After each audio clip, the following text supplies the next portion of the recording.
There is one thing that honestly made my spiritual awakening so much easier. Do you know what it was? Knowing my natural intuitive gifts. Now, when it comes to really understanding knowing your intuitive gifts, I feel like there is so many things to talk about when it comes to understanding your intuitive gifts. And this was something that I feel like I personally keep circling back to. And so I wanted to really bring it basically fresh on the podcast this week to really emphasize why it's so important to know your natural intuitive gifts and how it can personally make your spiritual awakening so much easier to navigate. So if you're ready to join me on a nice episode fresh from Awaken and Manifest Your Best Life, then let's dive into what are the main intuitive gifts you might have on the spiritual awakening path. Let's dive in.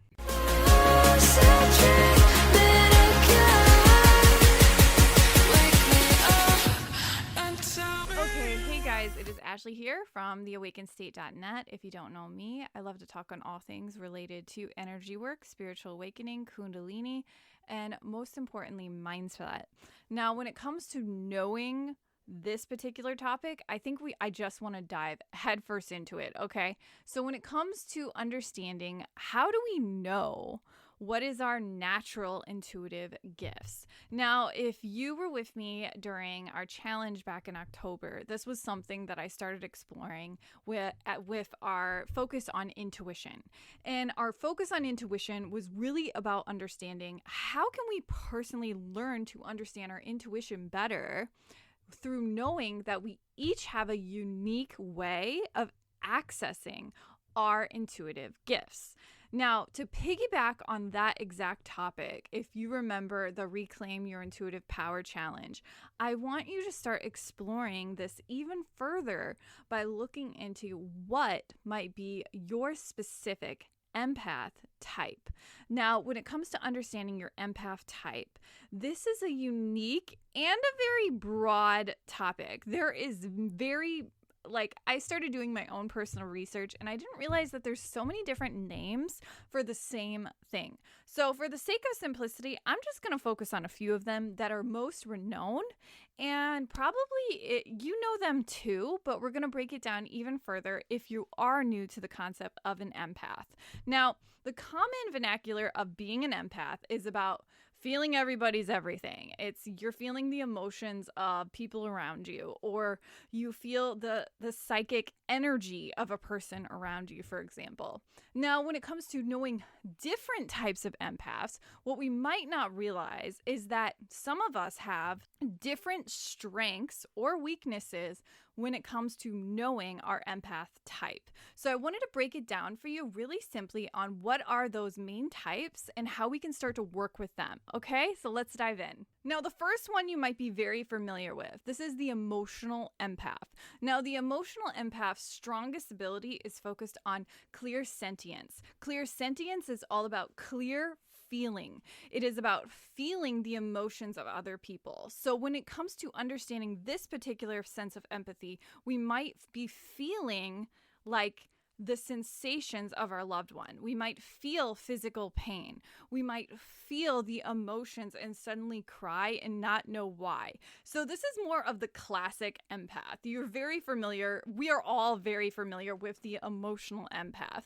And this one is mainly their strength is really focusing in on their emotions and their clear feelings.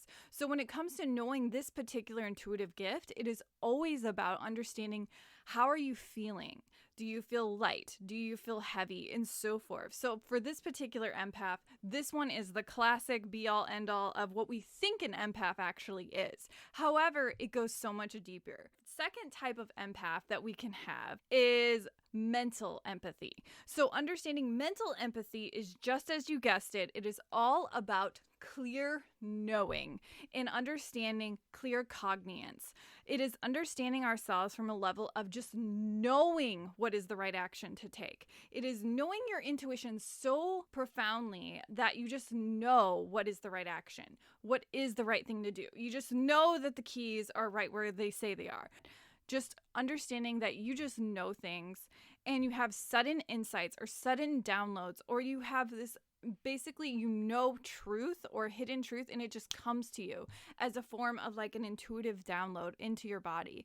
This particular type of empath is really renowned for being more in that almost psychic kind of headspace where it's just like you are mentally intelligent and you know the right answer. So for example, you might be really great at school. You might be really focused more on your intuition more than the average person and so forth. And that leads me to say that we might not even realize this, but a lot of empaths are operating differently than the average normie when it comes to their life in general. So because we are emphasizing these strong abilities and these strong insights into knowing which particular type of empath you might be, it's also important to say that it's okay if you recognize that you might operate differently than the emotional empath, for example. Now let's move on. When it comes to the third empath type, we have to start looking at more of our auditory empaths. Now this is where we are focused more on clairaudience. So this person is great at channeling, and most importantly, they are great at hearing guidance. So maybe they are a great listener, or they are very much in tune with the spiritual realm and the angelic realm and so forth. So their empathetic ability is really focused in on hearing intuitive messages, such as through music, podcasts, sound, or they are very apt at honing in on channeling through speaking. So they might be into light work, for example. Fourth empath is all about clairvoyance. In this regard, we are talking about the psychic empath, the empath that is all about visual stimulation.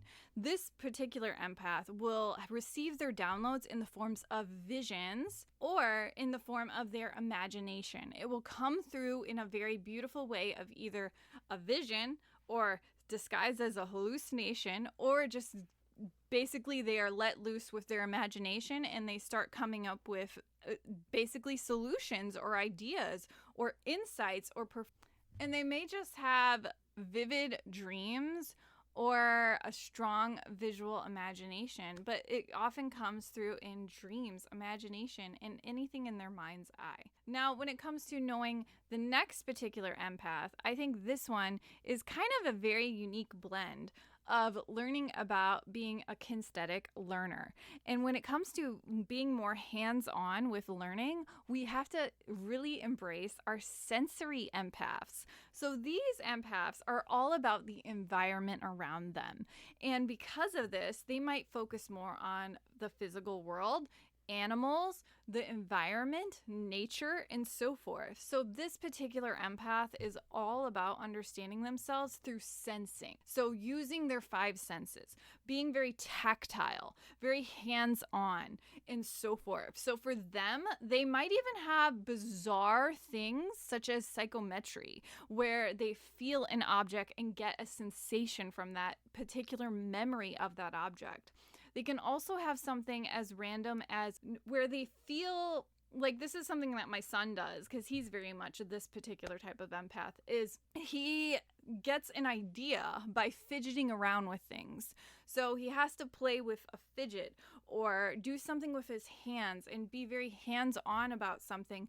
And then suddenly the intuitive insight and the intuitive download will come to him, and the ideas and the solutions will just magically appear because he's kind of getting into a flow state by using his hands. And so this is an interesting way that hands-on learners adapt to information and how we process information from our intuition, which is kind of a cool way to understand the flow state. Now, the next empath is personally one of my favorites, and this is the spiritual empath. Now, the spiritual empath is known for having multiple different abilities, such as we might have clairvoyance and clairaudience. We might have more emphasis on looking at clairtangency versus claircognizance and so forth. And because of having different operating clair abilities going on, we might have more strengths versus more weaknesses. And this is where it's kind of like certain things might be stronger than other things, but we still have multiple abilities going on. And this is basically the spiritually awakened empath, where we recognize that we might be having multiple sensory experiences starting to come online and enhance our spiritual awakening, and most importantly, enhance who we are as a person, especially as we're more intuitive and hypersensitive to our environment, for example. Now, when it comes to knowing this particular level of empathy, it is really about recognizing that we can also have psychic overload, or where we can have emotional and mental overload on top of psychic overload, and then wonder why our nervous system feels a bit jarred. This is due to having all of these extra sensory abilities happening simultaneously, and we're learning how to figure them out, basically. And a big piece of this is learning how to strengthen our intuition, especially.